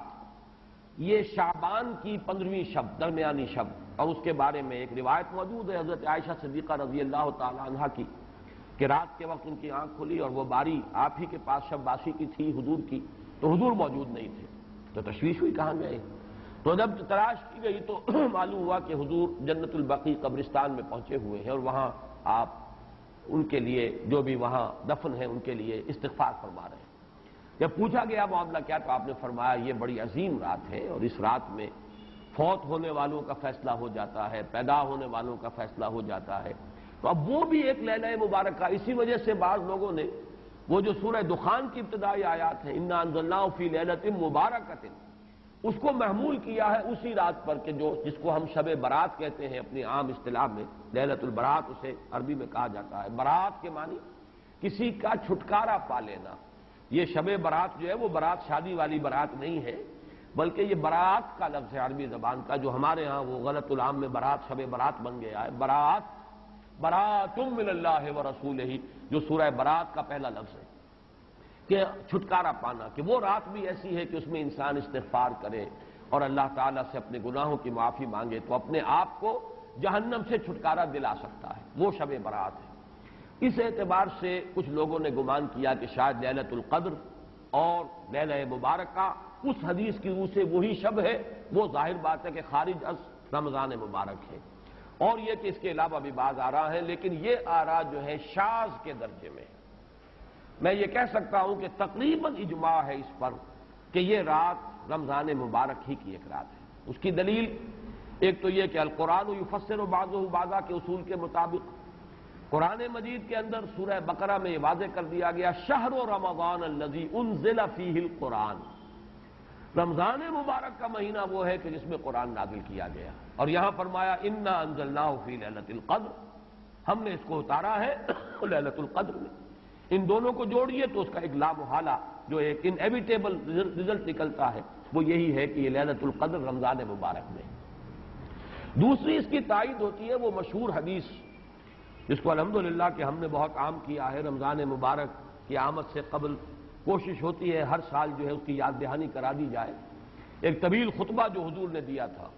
خطبنا رسول اللہ صلی اللہ علیہ وسلم فی آخر یوم من شعبان، یہ حضرت سلمان فارسی رضی اللہ تعالیٰ عنہ سے مروی ہے کہ حضور نے شعبان کے آخری دن ہمیں خطبہ ارشاد فرمایا، یا ایھا الناس قد اظلکم شہر عظیم شہر مبارک شہر فیہ لیلۃ خیر من الف شہر، لوگوں آگاہ ہو جاؤ، تم پر ایک بہت مبارک مہینے نے، بڑی عظمت والے مہینے نے سایہ کر دیا ہے، سایہ فگن ہو گیا ہے تم پر ایک مہینہ جو بڑی عظمت والا ہے، شہر عظیم جو بڑی برکت والا ہے، شہر مبارک، اور تیسرا جملہ اس میں یہی ہے شہر فیہ لیلۃ خیر من الف شہر، وہ مہینہ کہ جس میں ایک رات وہ بھی ہے کہ جو 1000 مہینوں سے افضل ہے۔ ان دونوں چیزوں کے حوالے سے تقریباً دلائل بھی موجود ہیں، اور ویسے یہ کہ جیسا کہ میں عرض کر چکا ہوں اجماع ہے کہ یہ رمضان مبارک ہی کی ایک شب ہے۔ لیکن رمضان مبارک کی کون سی شب ہے، اس پر بعض مفسرین نے تو لکھا ہے کہ 40 قول ہیں۔ چنانچہ صاحب تفسیر مظہری قاضی ثناء اللہ پانی پتی نے، میں نے وہ تفصیل تو نہیں پڑھی، کہ 40 قول نقل کیے، لیکن امام راضی نے جو 9 قول نقل کیے ہیں وہ میں تیزی کے ساتھ آپ کو سنا دیتا ہوں۔ ابن رزین رحمہ اللہ کا قول یہ ہے کہ رمضان کی پہلی شب ہے۔ حضرت حسن بصری رحمت اللہ علیہ، یہ ہے تابعین میں سے، اس لیے میں رضی اللہ عنہ نہیں کہہ رہا، رحمت اللہ علیہ، حضرت حسن بصری رحمت اللہ علیہ کی رائے ہے کہ یہ 17ویں شب ہے، یعنی وہ شب کہ پھر جس کے اگلے دن جو ہے وہ غزوہ بدر ہوا ہے، یوم الفرقان۔ حضرت انس رضی اللہ تعالی عنہ مرفوعاً روایت کرتے ہیں کہ یہ 19ویں شب ہے۔ محمد بن اسحاق جو بہت بڑے سیرت نگار ہیں حضور کے، ان کا قول ہے کہ یہ 21ویں شب ہے۔ حضرت عبداللہ ابن عباس رضی اللہ تعالی عنہما سے قول جو ہے مروی ہے کہ یہ 23ویں شب ہے۔ حضرت عبداللہ ابن مسعود رضی اللہ تعالی عنہ سے مروی ہے کہ یہ 24ویں شب ہے، اور اس کو میں ذرا اہمیت دیتا ہوں اس لیے کہ 24ویں شب جو ہے سورہ علق کی ابتدائی آیات کے نزول کے ضمن میں کچھ حساب کتاب کے جوڑنے سے 24ویں اور 25ویں شب کا بھی معاملہ جڑتا ہے، جو کہ میں نے آپ کو سورہ علق کے درس کے دوران بتایا تھا۔ اس کے بعد حضرت ابو ذر غفاری رضی اللہ تعالیٰ عنہ کا قول ہے کہ یہ 25ویں شب ہے۔ اس کے بعد حضرت ابی ابن کعب رضی اللہ تعالیٰ عنہ کا قول ہے، یہ وہ ہے جن کو کہ حضور نے خود فرمایا کہ اقرأہم ابی ابن کعب، قرآن مجید کے سب سے بڑے قاری حضرت ابی ابن کعب ہیں رضی اللہ تعالیٰ عنہ، اور ان کے بھی سینے پر آپ نے تھپکی دی تھی کہ ایک سوال کیا آپ نے کہ سب سے عظیم سورت کون سی ہے، اور جب انہوں نے صحیح جواب دے دیا سورہ فاتحہ، تو پھر یہ کہ اس پر حضور نے تھپکی دی کہ تمہیں اللہ تعالیٰ نے بہت صحیح مناسبت عطا کی ہے علم کے ساتھ۔ ان کی اور صحابہ میں سے بہت سے لوگوں کی رائے، یہاں تک کہ یہ کہا جا سکتا ہے کہ بقیہ اقوال جو ہیں وہ شاذ کے درجے میں ہیں، اور یہ گویا کہ اگر اجماع نہ کہا جائے تو بہت حد تک اتفاق کے درجے میں ہے کہ یہ 27ویں شب ہے، اور اس 27ویں شب کے ضمن میں حضرت عبداللہ ابن عباس سے ایک روایت میں پہلے آپ کو بتا چکا ہوں کہ 23ویں شب، لیکن 27ویں شب کے ضمن میں جو مختلف روایات حضرت عبداللہ ابن عباس رضی اللہ تعالی عنہما سے مروی ہیں، ان میں بھی کچھ لطیف نکات ہیں، وہ میں بعد میں بیان کروں گا۔ اس کے بعد ایک شاذ قول اور بھی ہے کہ یہ 29ویں شب ہے، تو یہ گویا کہ 9 ہے اقوال، جن میں سے بعض جلیل القدر صحابہ کے ہیں، عبداللہ ابن مسعود، ابو ذر غفاری، ابن عباس، ابی ابن کعب، لیکن یہ ہے کہ سب سے زیادہ جو اتفاق اگر اجماع نہ کہا جائے تو 27ویں شب پر ہے۔ اس 27ویں شب کے بارے میں حضرت عبداللہ ابن عباس نے 3 نکتے بیان کیے۔ ایک نکتہ تو یہ ہے کہ یہ پوری سورہ مبارکہ جو ہے سورۃ القدر، اس میں 30 الفاظ ہیں، اور ان 30 الفاظ میں سے 27واں لفظ ہے ہی حتی مطلع الفجر، یہ 27واں ہے۔ اس کے اعتبار سے گویا کہ انہوں نے ایک ربط قائم کیا ہے کہ یہ 27ویں شب ہے۔ ایک بات انہوں نے یہ کہی ہے کہ اللہ تعالیٰ کو وطر محبوب ہے، اللہ وطر و یحب الوطر، اللہ خود بھی اکیلا ہے اور وطر کو پسند کرتا ہے۔ پھر یہ کہ وطر جو ہے اب رمضان مبارک کے اندر اگر وہ وطر شمار کیے جائیں گے تو 14-15 وطر بن جائیں گے، لیکن اس میں چونکہ آخری عشرے کے بارے میں بہت سی روایات جو ہیں ان کا تقریباً اجماع ہو جاتا ہے کہ آخری عشرے میں، تو آخری عشرے میں بھی 5 وطر آئیں گے، 21ویں، 23ویں، 25ویں، 27ویں، 29ویں، لیکن حضرت عبداللہ ابن عباس کہتے ہیں کہ 7 کا ہنسہ اللہ تعالیٰ کو بہت پسند ہے، اور بہت سی چیزیں جو ہیں عالم تکوینی میں بھی اور عالم تشریعی میں بھی بہت سی چیزیں وہ ہیں کہ جو 7 کے ہنسے کے ساتھ وابستہ ہیں، 7 آسمان ہیں، 7 زمینیں ہیں، ہفتے کے 7 دن ہیں، طواف کے 7 شوط ہیں، سعی بین صفا والمروہ وہ بھی 7 مرتبہ ہے، ادھر سے ادھر، ادھر سے ادھر 7، اسی طریقے سے سجدے کے اعضاء بھی 7 ہیں، تو اس سے انہوں نے پہلے وطر اور وطر کے بعد 7 کا ہنسہ، رمضان کے آخری عشرے کی وطر راتیں اور ان میں 7ویں رات یعنی 27ویں شب، وہ اپنے اس حساب کتاب سے بھی، اور جب انہوں نے یہ بات بیان کی تو حضرت عمر رضی اللہ تعالی عنہ نے ان کی تحسین کی تھی۔ آخری بات اور بھی کہی گئی ہے کہ لیلۃ القدر جو ہے اس کے اندر حروف کو اگر شمار کیا جائے تو 9 بنتے ہیں، اور یہ لیلۃ القدر اس سورہ مبارکہ میں 3 مرتبہ آیا ہے، انا انزلناہ فی لیلۃ القدر وما ادراک ما لیلۃ القدر لیلۃ القدر خیر من الف شہر، اس اعتبار سے بھی 3 کو ضرب دی جائے 9 سے تو وہ بھی 27 کا عدد بنتا ہے۔ بہرحال یہ میں نے جیسا کہ عرض کیا تھا کہ ان کا کوئی تعلق نہ صرف سے ہے، نہ نحو سے ہے، نہ روایات سے، لیکن بہرحال حضرت عبداللہ ابن عباس کا ایک ذوق ہے، اس کو آپ ذوقی باتیں بھی کہہ سکتے ہیں، لیکن یہ کہ حضرت عبداللہ ابن عباس کی ذوقی بات ہے، لہذا اس کا کم سے کم تذکرہ ہو جانا چاہیے۔ ایک بحث یہ ہے کہ اہیا باقیۃ ام لا، کیا یہ رات جو اس کی عظمت تھی یہ باقی ہے یا صرف وہی رات جو تھی جس میں کہ قرآن مجید نازل کیا گیا وہی عظمت کی حامل تھی، انا انزلناہ فی لیلۃ القدر، یا یہ کہ اب بھی ہر سال یہ رات آ رہی ہے تو اسی عظمت کی حامل ہے، اسی قدر و منزلت کی، اسی برکت کی حامل ہے؟ اس پر بھی تقریباً ایک اجماع ہے کہ یہ لیلۃ القدر باقی ہے، ہر سال آتی ہے۔ اس کے ضمن میں بلکہ میں چاہتا ہوں کہ اپنے قول کی تصحیح کر دوں کہ میں ایک رائے میں نے ابتدائی دور میں بیان کی ہے اپنے بعض خطبات میں، تقاریر میں، اور وہ جیسا کہ ایک خطیبانہ انداز ہوتا ہے،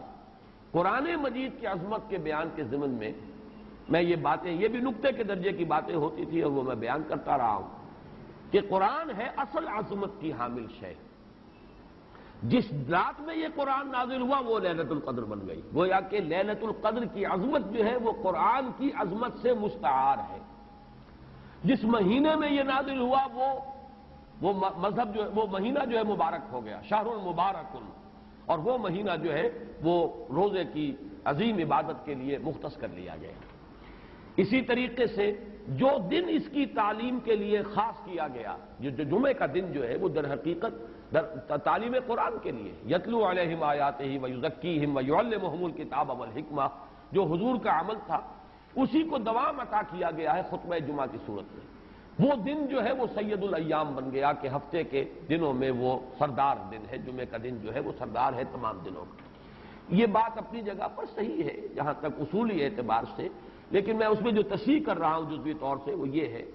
کہ لیلۃ القدر کی عظمت جو ہے وہ خود اپنی جگہ پر ہے، فی نفسہا ہے، اپنے ہی مقام پر ہے، اپنی جگہ ہے، بجائے خود، جسے کہتے ہیں فارسی میں بجائے خود عظمت کی حامل ہے۔ اور اس کی عظمت کا مقام یہ بھی ہے کہ اس میں فیہا یفرق کل امر حکیم، تمام معاملات جو ہیں اللہ کے فیصلے جو ہیں ان کو ایشو کر دیا جاتا ہے، وہ گویا کہ حوالے کر دیے جاتے ہیں، وہ فیصلے صادر ہو جاتے ہیں اللہ تعالیٰ کی جناب سے، تو یہ اس کی عظمت قدیم ہے۔ قرآن کا نزول اس کے ساتھ شامل کیا گیا ہے کہ اس عظیم رات کا انتخاب کیا گیا ہے قرآن کے نزول کے لیے۔ یہ میں چاہتا تھا کہ اپنے ان سابقہ بیانات کے ضمن میں یہ تصحیح جو ہے میں آپ کو نوٹ کرا دوں۔ دوسرے یہ کہ آیا اس کے ساتھ اس کا دن بھی اس عظمت میں شامل ہے یا نہیں؟ اس میں بھی اکثر مفسرین کا جواب یہ ہے کہ دن شامل ہے، اس لیے کہ قرآن مجید کا حساب کتاب، عرب کی تقویم، اس میں رات بول کر بھی دن رات مراد لیتے تھے اور یوم بول کر بھی دن رات مراد لیتے تھے۔ یوم بھی 24 گھنٹے کے مجموعے کا نام ہے، اور جب رات کا تذکرہ آتا ہے تو رات بھی در حقیقت دن اور رات کے 24 گھنٹوں پر اس کا جو ہے اطلاق کیا جاتا ہے۔ جو دن آتا ہے رات کے بعد وہ اس رات کے تابع ہے۔ اس اعتبار سے یہ عظمت جو ہے صرف شب کے ساتھ نہیں ہے، بلکہ یہ کہ اس کے بعد آنے والا دن جو ہے وہ بھی اسی عظمت کا حامل ہے۔ اس سے ایک بہت بڑا مسئلہ حل ہو جاتا ہے کہ جو اس دور میں خاص طور پر بہت سے لوگوں کے ذہنوں کو پریشان کر سکتا ہے، اور وہ یہ کہ جب کہ مکے میں یا عرب میں رات ہے تو امریکہ میں وہ دن ہے۔ وہ دن یا اگر وہ رات آئے گی تو ابھی اس کے کچھ 12 گھنٹے کے بعد وہاں پر رات آئے گی۔ اس اعتبار سے دن جو ہے وہ بھی جب شامل ہو گیا اس کے ساتھ تو معلوم ہوا کہ کرۂ ارضی کا کوئی حصہ بھی، کوئی نقطہ بھی اس برکت اور اس قدر و منزلت سے محروم نہیں رہے گا، اس لیے کہ دن کے رات کے ساتھ وہ دن جو ہے طبعاً شامل ہے۔ اب آئیے کہ یہ خیر من الف شہر، اس سے کیا مراد ہے؟ دو باتیں تو اس میں بالکل واضح ہیں۔ ایک تو اس اعتبار سے کہ اس میں جو عبادت کی جائے، استغفار کیا جائے، ذکر کیا جائے، اس کی قدر و منزلت، اس کے لیے ایک تعبیر ہے، جو انداز اسلوب بیان اختیار کیا گیا وہ یہ ہے، اس سے مراد وہ 1000 مہینے جو ہے گنتی کے 1000 مہینے نہیں ہیں۔ اس کو جن لوگوں نے حساب کر کے 83 برس اور کچھ مہینے نکالے ہوئے تو وہ در حقیقت یہ حساب کتاب نہیں ہوتا۔ عربی زبان میں کہیں 100، کہیں 70، کہیں 1000، یہ کثرت کی تعبیر کے لیے آتے ہیں۔ تو معلوم ہوا کہ بہت زیادہ اجر و ثواب ہے عبادت کا، دعا کی قبولیت کا بہت قوی امکان ہے اس شب مبارک میں، اور یہ کہ تقرب الی اللہ کے لیے انسان کوئی کوشاں ہو تو اس کی پیش رفت جو ہے اس شب میں جو ہے وہ بقیہ دنوں اور بقیہ راتوں کی نسبت سے بہت زیادہ ہوگی۔ اس میں جو ایک اشکال پیدا ہوتا ہے ذہن میں کہ آخر کیا سبب ہے کہ بعض خاص جو دن ہیں یا بعض خاص مہینے ہیں ان کی جو خاص جو فضیلت ہے، تو اس کو میں سمجھتا ہوں کہ بہت عمدگی سے ہمارے مفسرین نے سمجھایا ہے کہ عالم مادی میں بھی ہم یہ چیز دیکھتے ہیں کہ مناسبت ہوتی ہے۔ کوئی فصل ہے گندم کی، اب آپ اگر اس کو غلط موسم میں اگر بو دیں گے تو آپ کا بیج بھی ضائع ہو جائے گا۔ مناسبت ہے، ایک صحیح وقت ہے اس کا، اسی میں اگر وہ فصل جو ہے وہ بوئی جائے گی تو وہ مثمر ہوگی، اس سے آپ کو فصل حاصل ہو جائے گی۔ لیکن اگر آپ نے غیر وقت میں وہی بیج بہترین ہو، دانہ عمدہ سے عمدہ ہو، زمین اچھی سے اچھی ہو، لیکن یہ کہ موسم اگر آپ نے غلط چن لیا ہے تو گویا کہ مناسبت جو ہے اوقات، دنوں، ایام، راتوں، مہینوں، سالوں، ان کے جو بھی ایک خاص مناسبت ہے نیکی کے ساتھ، خیر کے ساتھ، عالم امر کے ساتھ، روحانیت کے ساتھ، عالم ارواح کے ساتھ، اس کو ہم قیاس کر سکتے ہیں کہ جیسے موسموں اور دنوں کا معاملہ ہے اسی طریقے سے اس عالم ارواح کے اندر اور روحانی عالم کے اندر بھی کچھ ایام ہیں، کچھ دن ہیں، کچھ مہینے ہیں جن کی خصوصی مناسبت ہے۔ چنانچہ رمضان مبارک کا مہینہ ہے، اسی طریقے سے یہ لیلۃ القدر ہے، اس کے اندر جو ہے قدر و منزلت اللہ نے جو رکھی ہے وہ اس کی ایک خصوصیت ہے جس کو ہم، ظاہر بات ہے کہ عالم امر کی اشیاء جو ہے کما حقہ، تو ان کا ادراک اور شعور ہم اس وقت اس زندگی میں، اس دنیا میں حاصل نہیں کر سکتے، لیکن اس کی طرف اس تمثیل کے ذریعے سے کچھ نہ کچھ جو ہے رہنمائی ہو جاتی ہے۔ جیسے کہ قرآن مجید کی عظمت کما حقہ، جیسے کہ وہ عظمت ہے، کما ہیا، کسی انسان کے لیے ممکن نہیں کہ اس کا ادراک اور شعور کر سکے، لیکن مثال دی گئی لو انزلنا هذا القرآن على جبل لرأيته خاشعا متصدعا من خشية الله وتلك الامثال نضربها للناس لعلهم يتفكرون۔ یہ مثالیں ہم بیان کر دیتے ہیں لوگوں کے لیے کہ جو معاملات، جو امور، جو لطیف حقائق ان کے ادراک و شعور سے ماوراء ہیں، بلندتر ہیں، اس کا کوئی اجمالی اور کوئی مبہم خاکہ تو ان کے ذہن میں آ ہی جائے ایک تمثیل کی مدد سے۔ اس اعتبار سے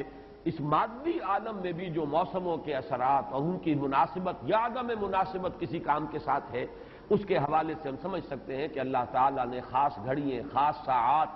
جیسے فرمایا گیا کہ جمعے کے دن ایک خاص ساعت ایسی ہے، اب دیکھیے اس کو بھی شمار کر لیجئے، وہ بھی مخفی رکھی گئی ہے کہ وہ ساعت کون سی ہے۔ ایک خاص ساعت ہے کہ اگر کوئی شخص دعا کرے گا اس گھڑی میں تو وہ رد نہیں ہوگی، لیکن اسے خفیہ رکھ دیا گیا۔ بعض حضرات کے خیال میں دونوں خطبوں کے درمیان جو وقت ہو جبکہ امام بیٹھتا ہے یہ وقفہ ہے وہ خاص ساعت۔ بعض حضرات کے نزدیک وہ نماز کے ادا ہونے سے لے کر عصر تک کا وقفہ ہے، لہذا بہت سے حضرات کو آپ نے دیکھا ہوگا کہ وہ جمعے کے روز نماز جمعہ ادا کرنے کے بعد سے عصر تک مسجد میں قیام کرتے ہیں، ذکر اور تلاوت اس میں مشغول رہتے ہیں۔ بعض حضرات کے نزدیک اس سے مراد ہے اذان ہونے سے نماز کے ادا ہو جانے تک، اذا نودی للصلاۃ من یوم الجمعۃ فاسعوا الی ذکر اللہ وذروا البیع اور فاذا قضیت الصلاۃ فانتشروا فی الارض، ان دونوں کے مابین جو وقت ہے وہ گویا کہ اس کا، لیکن اس کو بھی مخفی رکھ دیا گیا۔ وہ جو میں نے کچھ لسٹ گنوائی تھی کہ عظمت والی چیزوں کو اللہ نے چھپایا ہے، اسے مخفی رکھا ہے، اسی میں اس کو بھی شامل کر لیجئے کہ ایک گھڑی ہے جمعے کے دن، ایک وقت ہے، ایک ساعت ہے، اس میں جو دعا کی جائے قبول ہو جائے گی۔ اسی طریقے سے یہ لیلۃ القدر ہے، اسی طریقے سے اور مختلف چیزیں۔ تو لیلۃ القدر خیر من الف شہر تنزل الملائکۃ والروح فیہا باذن ربہم من کل امر، نازل ہوتے ہیں فرشتے اور الروح، اگرچہ الروح کے بارے میں اس کا مصداق کیا ہے بہت سے اقوال ہیں، لیکن یہاں پر اکثر و بیشتر مفسرین جو ہے متفق ہیں کہ یہاں مراد حضرت جبرائیل علیہ الصلوۃ والسلام، فرشتوں میں ان کے چونکہ ایک خاص مقام ہے، بہت اونچا ان کا مقام ہے، کہا جا سکتا سید الملائکہ، تمام فرشتوں کے وہ سردار ہیں۔ یہی وجہ ہے کہ وہی ہے قرآن کے نازل کرنے والے، یہ عظیم اللہ کا پیغام جو ہے، نوع انسان پیام آخری حامل او رحمت للعالمین، تو اس کے لانے والے بھی جو ہے وہ فرشتوں میں، جیسے کہ میں نے وہ آیات آپ کو اس سے پہلے بھی سنائی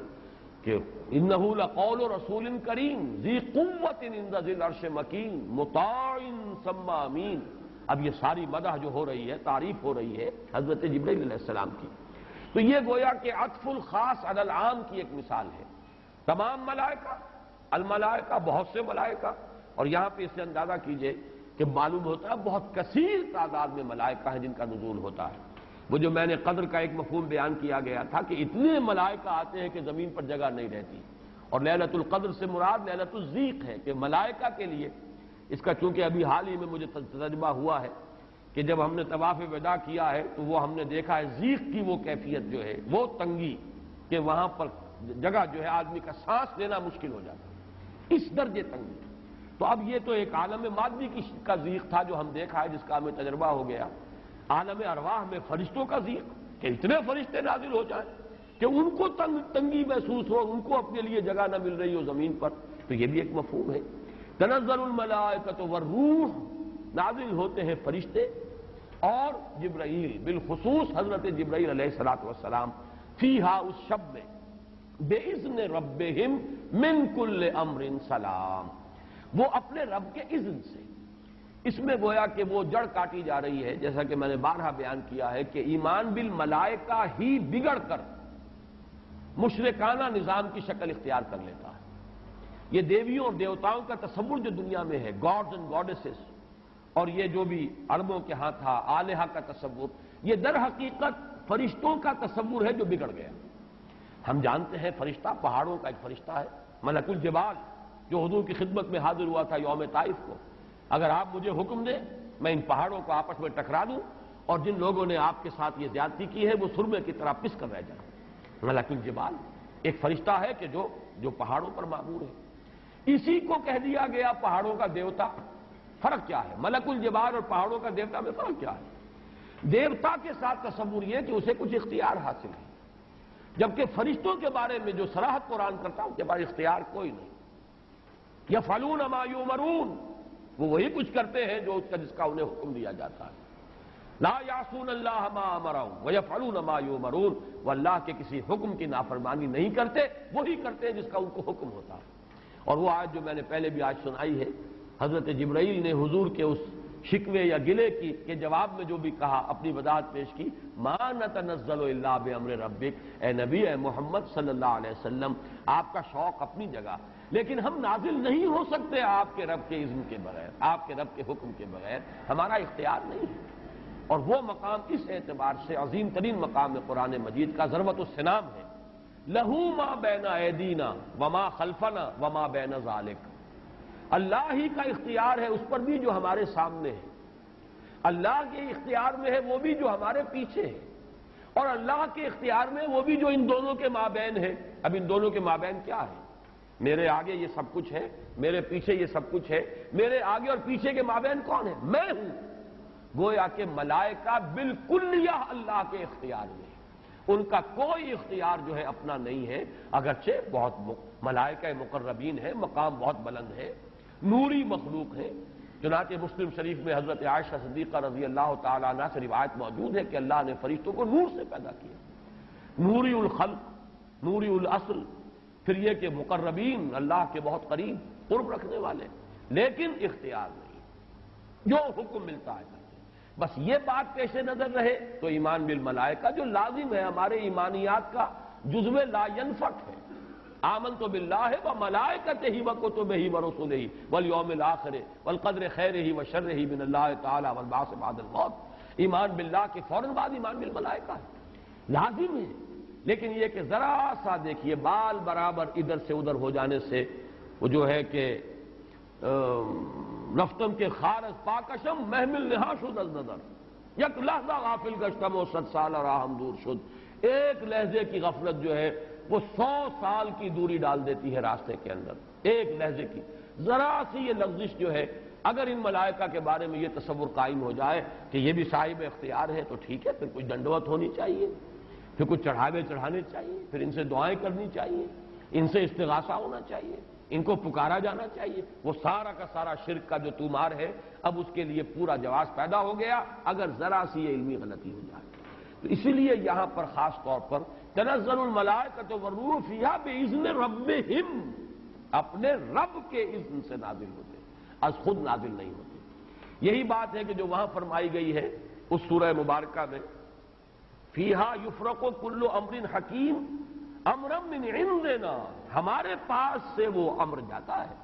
کسی اور کا اختیار نہیں ہے، امرا من عندنا، اس کا فیصلہ ہم کرتے ہیں، یدبر الامر ہم ہیں، تدبیر امر ہم کرتے ہیں، فیصلہ کرنے والے ہم ہیں، حکم دینے والے ہم ہیں، تقدیر کا تعین کرنے والے ہم ہیں، اس کے لیے حکم ایشو کرنے والے ہم ہیں۔ تو فرمایا امرا من عندنا انا کنا مرسلین، اور ہم ہی ہیں کہ جو بھیجنے والے ہیں، اپنے فرشتوں کو بھیجتے ہیں تنفیذ امر کے لیے، اپنے رسولوں کو بھیجتے ہیں لوگوں کو خبردار کرنے کے لیے، جو کہ اگلی صورت کا مقصد ہے، جو مرکزی مضمون ہے کہ مقصد رسالت ہے کیا۔ تو فرمایا تنزل الملائکۃ والروح فیہا باذن ربہم من کل امر۔ اب دیکھیے کل امر کس طرح یہ الفاظ جو ہے ایک دوسرے کے ساتھ ان دونوں مقامات کے جو ٹیلی کر رہے ہیں۔ انا انزلناہ فی لیلۃ القدر، انا انزلناہ فی لیلۃ مبارکۃ، قدر اور مبارک یہ دونوں ایک دوسرے کے مقابل میں آ گئے۔ یہاں فرمایا من کل امر، تنزل الملائکۃ والروح فیہا باذن ربہم من کل امر، وہاں فرمایا فیہا یفرق کل امر حکیم، امرا من عندنا انا كنا مرسلین۔ اس شب میں ایشو ہو جاتے ہیں تمام معاملات، تمام فیصلے، اور ہوتے ہیں ہمارے پاس سے۔ یہ غالباً جو ہمارے ہاں جو فیصلے عدالتی فیصلے ہوتے ہیں ان میں بھی خاص الفاظ آتے ہیں کہ یہ عدالت کا اپنا فیصلہ ہے، یا ہم اپنے فیصلے سے یہ بات جو ہے اس کا تعین کر رہے ہیں۔ تو امرا من عندنا، یہ ہمارا فیصلہ ہمارے پاس سے اس کی تعین ہوتی ہے۔ سلام ہی حتی مطلع الفجر۔ سلام میں ایک تو یہ بات کہ نحوی اعتبار سے کہ اس کا مبتدا محذوف ہے، وہ سلامتی ہی سلامتی ہے، اور سلام کے دو معنی کیے گئے ہیں۔ ایک تو جو سلام کا یا سلامتی کا ذریعہ بنے، یہ رات سلامتی کی رات ہے، اس رات میں سلامتی حاصل کی جا سکتی ہے، اس رات میں اللہ کی مغفرت حاصل کی جا سکتی ہے، اللہ کے عفو و درگزر کے عام ہونے کی رات ہے۔ ایک یہ کہ اس رات میں مولانا اسلائی صاحب نے ایک بڑا پیارا لفظ استعمال کیا ہے کہ جو شیاطین جن ہیں ان پر کرفیو لگا دیا جاتا ہے، جیسے رمضان مبارک کے بارے میں آیا ہے کہ ان جو شیاطین ہیں ان کو قید کر دیا جاتا ہے، یعنی یہ کہ برائی کے جو محرکات و دوائی ہیں ان میں کمی آ جاتی ہے، خیر کے دوائی اور داعیات و محرکات وہ اس کے اندر نکھرتے ہیں، ابھرتے ہیں، اور یہ ہر شخص کو اندازہ ہے رمضان مبارک کا ایک خاص ماحول ہوتا ہے۔ اس میں واقعہ یہ ہے کہ اگرچہ بدطینت لوگ اس میں بھی بد کرداری کا معاملہ کرتے ہیں، لیکن یہ کہ طبیعت جو عام ماحول اس ماہ مبارک کا ہوتا ہے اس میں خیر کا کرنا نسبتاً بہت آسان دوسرے دنوں کے مقابلے میں، اور برائی کی طرف میلان جو ہے وہ زیادہ ہی شدید ہوگا تو شاید اس کا جو ہے اظہار ہو جائے، ورنہ عام طور پر برائی کے میلانات جو ہے ان میں کمی پیدا ہو جاتی ہے۔ تو سلام ایک تو اس معنی میں کہ سلامتی حاصل کرنے والی رات، دوسرے یہ کہ اس رات میں سلامتی ہوتی ہے کہ جنات جو ہیں شیاطین جن ان کے اوپر پابندیاں ہیں، قدغنے ہیں، اور ایک یہ لفظ لایا گیا ہے سالم کے معنی میں، سالم پوری رات، یہ پوری رات کا معاملہ ہے، اس کی کوئی خاص ساعت نہیں ہے۔ اس میں گویا کہ خاص دلجوئی کی جا رہی ہے کہ اگر کوئی شخص پوری رات میں نہیں بھی جاگ سکا لیکن اگر طبیعت میں انشراح ہو جائے کسی اس کی ایک ساعت میں، کسی ایک حصے میں، تو وہ یہ سمجھے کہ وہ محروم نہیں رہا، اسے اس رات کی سعادت اور برکات میں سے حصہ مل جائے گا۔ ہی حتی مطلع الفجر، اور یہ رات جو ہے یہ فجر کے طلوع ہونے تک یہ برکات کا نزول، فرشتوں کا نزول، خیر و سعادت، سلامتی کا حصول، یہ تمام چیزیں جو ہیں اس رات کے آخری جو سرحد ہے مطلع الفجر، طلوع فجر تک یہ تمام کیفیات برقرار رہتی ہیں۔ اللہ تعالی ہم سب کو یہ لیلہ قدر اور لیلہ مبارکہ جو ہے اس کی برکات سے اور اس کی قدر و منزلت سے اور اس کے خیرات و حسنات سے متمتع ہونے کی توفیق عطا فرمائے۔ بارک اللہ لی ولکم فی القرآن العظیم ونفعنی وإیاکم بالآیات والذکر الحکیم۔